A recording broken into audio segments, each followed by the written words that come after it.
Papa, André, comment fait-on pour harmoniser une mélodie? Elsa, mon enfant, comment fait-on pour harmoniser une mélodie? Ah, ça c'est une bonne question, puisque quand on est enfant, on peut tâtonner des mélodies au piano quand on ne connaît pas bien, mais après, pour trouver les accords, souvent on galère un petit peu. Alors écoutez, je vais vous donner une recette extrêmement simple. On va partir de la plus simple mélodie qui soit, encore une fois. Bah ouais, on va encore prendre cet exemple, les trois premières notes de l'alphabet, j'allais dire, de la gamme. Voilà, très simple, ok? Et puis là, on reste. C'est quoi une mélodie finalement? C'est le souvenir persistant de la dernière note qu'on a jouée. Si je joue, c'est celle-ci que je vais retenir. Donc, si j'harmonise celle-ci, eh bien, on peut dire que toute la phrase d'avant va bénéficier de cette harmonisation. Alors, je reprends. Je reste sur ce mi, puisque c'est un mi. Qu'est-ce que j'ai comme possibilité d'accord? Eh bien, tout simplement de jouer un accord de mi à la main gauche. Je suis sûr que ça va sonner. L'idée, c'est de prendre des accords qui sonnent avec la note jouée.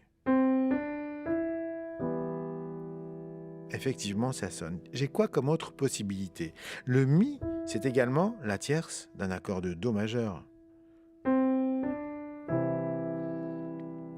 Ça sonne très bien aussi puisque le mi fait toujours partie de cet accord.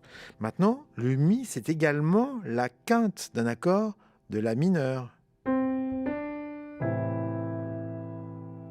Vous voyez, j'ai trois possibilités en jouant la mélodie comme partie intégrante d'un accord parfait à trois sons. Vous me suivez? Je recommence les trois possibilités. Le mi, dans ce cas-là, est la fondamentale, puisque je joue un accord de mi mineur. Le mi est la tierce. Et le mi est la quinte. Maintenant, je vais pousser un petit peu le bouchon et je vais faire en sorte que le mi, finalement, soit, par exemple, la septième de mon accord. Dans ce cas-là, mi, c'est la septième d'un accord de fa. Et puis maintenant, je vais continuer. Le mi va être la neuvième de l'accord de ré mineur. Je recommence. Et puis maintenant, le mi va être la onzième. Et puis le mi, maintenant, il est la treizième. Voilà toutes les possibilités que j'ai finalement. J'ai quoi? J'ai 7 possibilités d'accords puisque j'ai 7 notes de la gamme. Donc j'ai 7 rapports possibles entre une mélodie et un accord. J'en ai 3 qui vont être assez classiques puisque mon mi va faire partie de l'accord parfait à 3 notes. Fondamentale, tierce, quinte. Et puis maintenant, je joue avec les septièmes. Alors, il y a un truc qui est beaucoup plus facile que de se dire, est-ce que ma note est une fondamentale? Est-ce qu'elle est une tierce? Est-ce qu'elle est une quinte? Est-ce qu'elle est une septième? Est-ce qu'elle est une neuvième, une onzième ou une treizième? C'est de se dire, finalement, je pars d'une note fondamentale. Alors encore une fois, c'est très facile, hein. Je suis sur mon principe de gamme diatonique d'accords, c'est-à-dire je ne joue que sur les notes blanches du piano. C'est très facile. Et qu'est-ce que je fais? Je pars de mon mi mineur et je vais descendre par les accords parfaits à trois sons par tierce mineure. Regardez ma main gauche, ce qu'elle fait. Elle descend par tierce.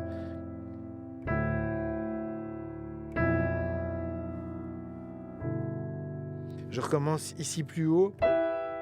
1, deuxième possibilité, troisième possibilité, quatrième possibilité, cinquième, sixième, septième.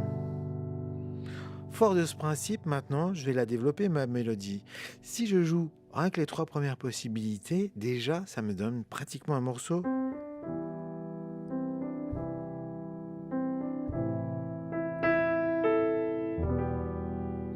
Ah, le sol se pose. Qu'est-ce que j'ai fait? J'ai fait un accord de mi mineur sur sol. Mais je recommence le principe. Je peux faire un accord de sol. Sol est la fondamentale. Et je descends. Et comme ça, je peux me balader. Tout d'un coup, je vais regarder les notes que je vais jouer d'une manière complètement aléatoire. Je vais leur donner un sens harmonique. Je joue un Fa. Je joue la fondamentale. Maintenant, le Fa et la tierce. Maintenant, il est la tierce, il est la quinte.